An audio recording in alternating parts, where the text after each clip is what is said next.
যারা অল্পে খুশি, খুব বড় কিছু চাওয়া পাওয়া যাদের থাকে না। দামি উপহারের থেকে সামান্য একটা ফুল উপহার পেয়ে যারা তার মধ্যে ভালোবাসা খোঁজে, প্রিয় মানুষটাকে একবার চোখের সামনে দেখলে যাদের সব মন খারাপ নিমেষে দূরে সরে যায়। জীবনের সবচেয়ে মূল্যবান জিনিসগুলো প্রিয় মানুষটাকে দিয়ে দিতে পারলে যারা সবচেয়ে বেশি খুশি হয়ে যায়। কাছের মানুষের পছন্দগুলোর সাথে যারা নিজেদেরকে মিলিয়ে নেয়, এমন মানুষগুলো আমার বড্ড প্রিয়।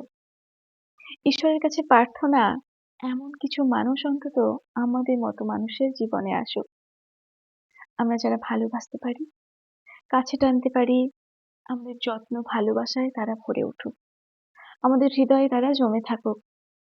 যে ভালোবেসে নিজেকে বিলিয়ে দিল, ভালোবাসা পাওয়ার অধিকার থেকে ঈশ্বর তাকে বঞ্চিত না করুক।